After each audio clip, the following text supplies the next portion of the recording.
Say to myself, I want now to test the company. Because they already just like invited me, that means I ticked a couple of boxes, they are interested in meeting me. So now I want to find out and change my mindset and test the company and ask them some questions if this company is right for me.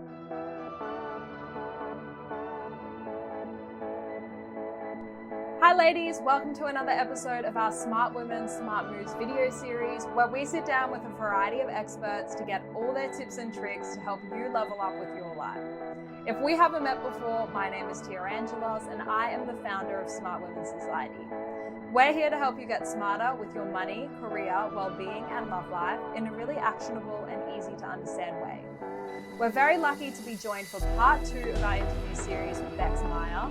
Becks is a HR recruiter with over 12 years experience and who's currently working as the Oceania Head of Recruitment for a large multinational firm. If you missed part 1 all about job applications, definitely check out that video first.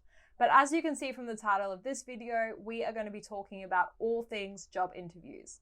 Before we get started, don't forget to subscribe to our channel and give this video a thumbs up. Let's get into it.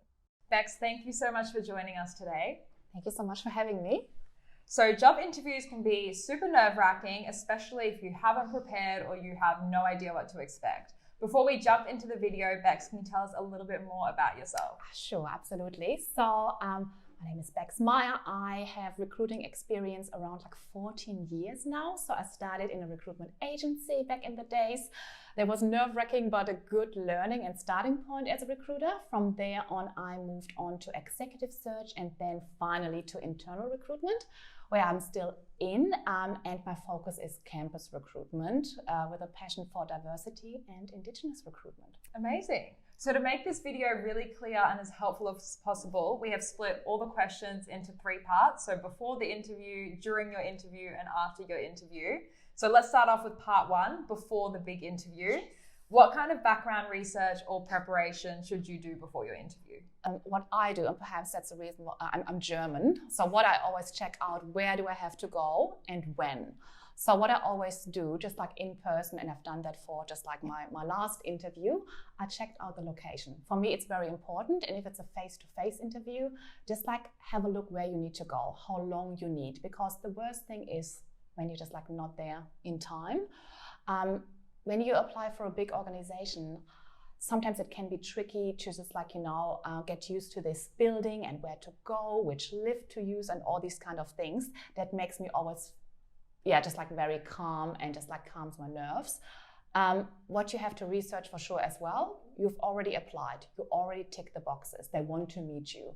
But again, have a look at the job description again, have a look at your resume again, that you can just like really talk about that. And again, have a look if there are some current news in the newspapers. Watch the news the day before on that day, because there might be a conversation open about any current affairs and perhaps linked to the company that you're applying for. So it's just like be up to date. Amazing. And what about researching of your actual interviewer? Should you do a little bit of LinkedIn stalking, or what are your tips? Absolutely. And it's not stalking. Trust me, the interviewers love it when they just like, you look them up before. They come to me and say like, hey Becks, they already looked me up. And it shows that you're committed, that you're interested and really want to have the job. If you don't know the interviewer names, a top tip, just ask the recruiter. This is not a no-go. You can always call the recruiter for what to wear, who's my interviewer, any further interviews. You always have to see that people want to hire you. So you can ask anything, and in a very nice and polite way, they will just like for sure give you all the information. And then look them up on LinkedIn. Perhaps you can even just like in advance connect on LinkedIn, have a quick chat, but you can also get a feeling just like what the interviewers are doing, because you need a conversation opener as well. And perhaps you have the same hobbies, perhaps you come from the same country, perhaps you have common friends, whatever. Exactly. And if you have something in common, like bring that out in your interview, because it's going to make you stand out and it's going to make you be remembered by the interviewer over the other candidates. Totally. Awesome. So what do you wear for an interview? Again, if you're unsure, you can ask the recruiter. I would always say just like it's better to be overdressed than underdressed, but that's perhaps based on my experience and perhaps on the industry I'm working in, but it can be different. They are just like perhaps creative industries where you don't have to just like suit up and just like wear a tie. I know from a lot of male candidates, I get calls, should I wear a tie for the interview? I would always say, yes, if you're just like unsure, overdress. Because again, it shows commitment. You want to dress for success. You want to show that you are keen. So, hey, show the best. And what tips do you have for any pre-interview nerves? Yeah, so just like for me, again, as I said before, if I'm early, I'm feeling fine. So I don't sit at reception half an hour early. It's more about being at the location early, perhaps can have another coffee. I'm reading through the job description again, through my CV, and just like, say to myself, I want now to test the company.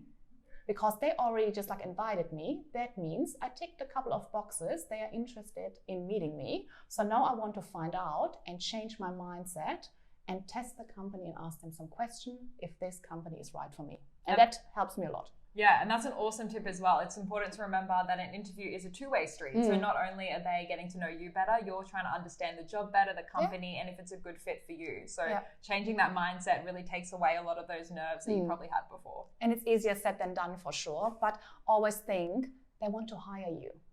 Just like they invited you because they think you're a good candidate. So you don't have to be nervous. But if you're nervous, I really just like that because it shows that you're authentic, that you're a human being. And you can also say to the interviewer or to the receptionist or whatever, I'm nervous. Fine, I like that. They expect it. Yeah. So let's move now onto the actual interview. How do you make a great first impression? I just like be nice and smile. I think that's the good door and conversation opener. Just be polite, just like, and perhaps have a topic that you can start a conversation with. That's perhaps how you start. And then, just like talk slowly, just like listen to the interviewer, listen to the questions. You can ask questions if you haven't understood, that's totally fine. These are perhaps the most important things because at the end of the day, it will be a nice conversation. So let's talk about some of the most popular questions that pretty much come up in every interview and your best tips on how to answer them. Yeah. So the first one, which is a little bit dreaded, tell me a little bit about yourself. Oh yeah, I know, and that will happen 100% because yes, the interviewer seen your CV and they know a little bit about yourself, but now they wanted to hear it from you. So again, if you have an elevator pitch ready, that's totally fine. You don't have to talk for hours or just like whatever. Just give a quick summary. That's me, that's why I'm here, and this is my motivation, and this is where I want to go. This is totally fine because they have the resume in front of them, so don't worry about too many details. It's more a general, that's me, and a conversation opener at the end of the day. What are your top strengths or weaknesses? Can I say that I hate this question? I think everyone does. And really, I think I haven't asked this question like in the last 10 years.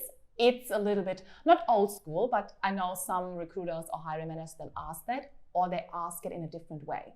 So they would say perhaps, what is the most challenging thing? Or just, so I think for strengths, it's much easier because you have your strengths ready. So this is easy to answer. In weakness, for sure, you start. Everyone's a perfectionist. I'm a perfectionist. I just love details too much. I'm always on time, but sometimes I'm too early. Again, be honest and think about something like, for example, public speaking. This is something I want to improve. Don't say just like a weakness, but have a look for where you want to improve. For example, technical skills. This is something I want to improve on, Excel skills, or depending on the industry you're applying for. Have a look. There's so many weaknesses, but I wouldn't call it weakness. I would say just like, room for improvement and room for development. And there's always something. As I said before, for me, it's like public speaking. When I moved here, I was like unsure, and I said like, this is something I want to improve in the next couple of months. Yeah, and I think it's important for your weakness to not pick something that is critical for the role you're applying for, to pick something that's kind of on the side that doesn't really affect your ability to perform in the role and show that you're actively working on it to show that you're committed to improving yourself. That's a good point. But just like, as I said, I haven't heard this question for a while. They were just like, perhaps, put it in a different way. Yeah.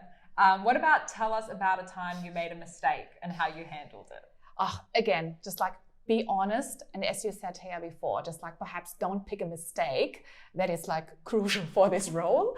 So just like have a look and also mix your questions a little bit. When you've already talked about one topic and gave examples about one certain topic, pick something else, you know, just like it's not only examples about your work, pick examples from your personal life, from your hobbies, or from just like internships, and mix it up that the interviewer can see the different facets of you. I think that's very important. And just like, you know, tell a true story. That's, yeah. Is it obvious when people make up stories? Oh, totally. Because as an interviewer, you don't ask only one question. You dig a little bit deeper when you feel something is not right here. So you would ask perhaps more and more questions. And then you feel just like this story is not making sense. And that's also fine. But why should you just like hide behind a story? Because you have to keep up this story for a long, long time. So just like be yourself. People want to get to know you in the interview. It's all about that. As I said before, they know you on paper. Now they want to have a conversation and see if the person XYZ is a good fit or just like a good teammate, something like this. So it's not about too much about examples and right or wrong, because in your stories, in your examples, or in this case about making a mistake, it's not about right or wrong, because it's your story. It's more about how you tell the story and how you found a solution to that. Yeah, absolutely. And this one is quite tricky, but what if they ask you why you're looking for a new job? Oh, I know, just like I would say, sure, be honest, but there must be a reason for that. You just like, I have one good tip, don't talk bad about your current just like employer. So don't say just like, oh, I hate it, I don't like the role, or say something, you know, just like bad about it. There must be a reason for that. So it's hard to say not the perfect answer to it, but are you interested in new opportunities? Are you stuck perhaps in your role? And this is something you can say. You say, I'm 3 years with my current employer. I feel just like there are not too many opportunities to move on. I want to develop in this field. And then I've seen your just like job advertisement, and it really just like clicked and thought, this is for me. So for sure there are reasons, and just like explain, but don't talk badly about your current employer. Absolutely. And framing it more in the perspective of you want to grow and you want to experience and learn new skills is probably the better way to approach it, instead of saying, I hate my boss. Or yeah, don't say that. Or perhaps you met someone just like from this company you're applying to and say like, I had such a good conversation and I felt just like my values are exactly the values of your company.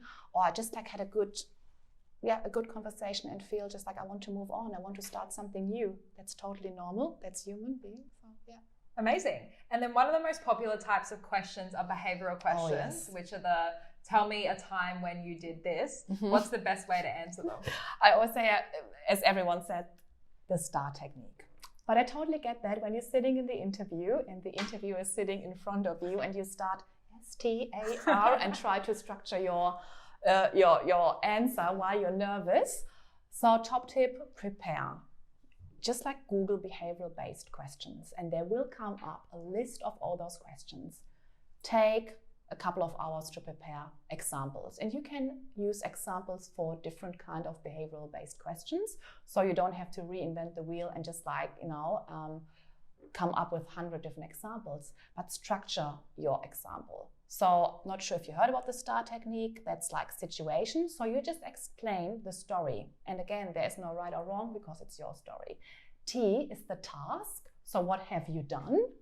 A is the action. What action did you take? And then the most important thing is the solution. Awesome. Or the result in this case, because STAR, there's a R in the end. So that's the result.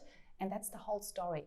Yeah, and as you said, like prepare 4 to 5 different examples or stories that kind of can apply for different scenarios, and have them in the back of your head so you don't panic when one is maybe a question that you haven't prepared for. And don't panic. No, and mix them up a little bit, as I said before. So for example, you use one example about your hobby, then you use one example about your current job, then you use another example that people say like, oh, yeah, she's doing a lot, and that's her working style. Yeah, awesome. And then what are some great questions that you should ask at the end of your interview? People love to talk, so let them talk. So I would say they ask you why you apply for this job. So you can ask back, why did you choose this job 10 years ago? They have a story as well to tell, and when the interviewer starts talking, that's the win.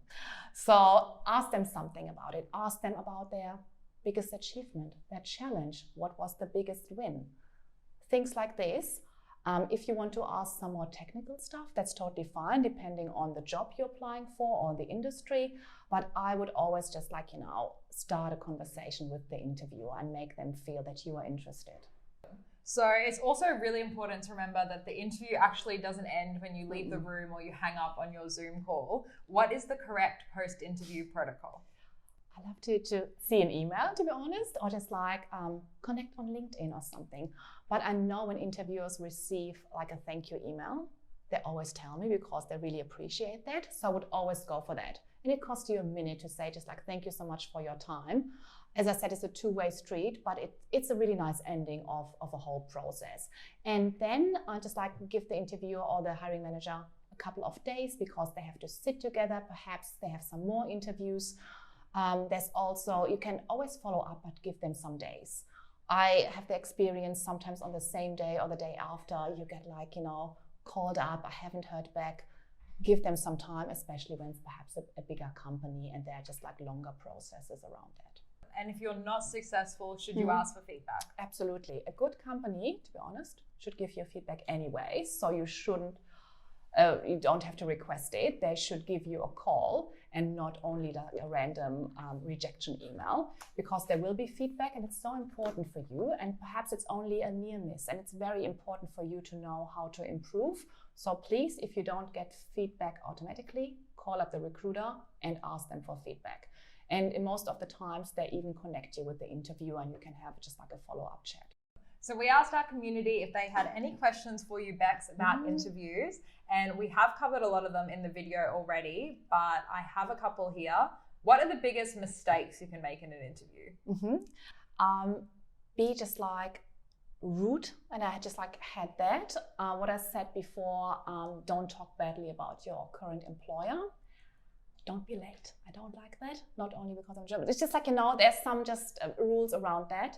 Mobile phones, I have that all the time.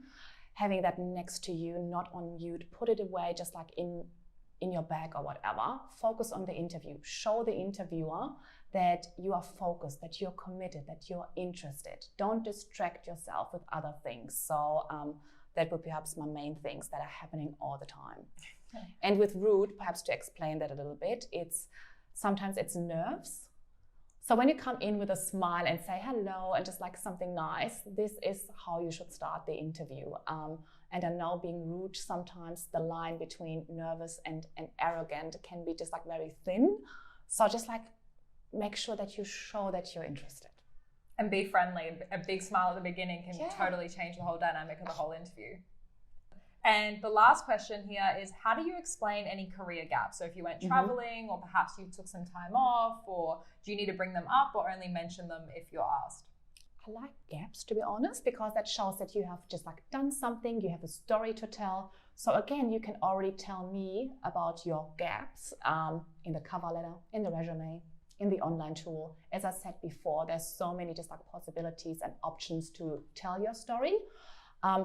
Would I make the introduction, hey, my name is Becks, and you might have seen the gap? No. It's it should come up in the conversation because the interviewer have read your resume and everything, so they know there might be a gap. Explain it. If you feel uncomfortable with this gap, explain it, that you traveled, someone was sick, or I just needed a break. And that's totally normal. That shows just who you are and your real personality. And everyone has a story to tell. And I love to talk about that, especially when it's something positive. Amazing. Well, that's all we have time for. But if you want some extra job interview tips, we have a checklist on our website, and we'll pop the link for that one in the description box below. Becks, what an incredible video. You are so insightful and your tips are incredible. Thank you. Thank you so much for having me. You're welcome. We hope you enjoyed this video today. As always, if you enjoyed it, please click the thumbs up button to give it a like and subscribe to our channel for future videos. Thank you for watching, and we'll see you next time. Thank you.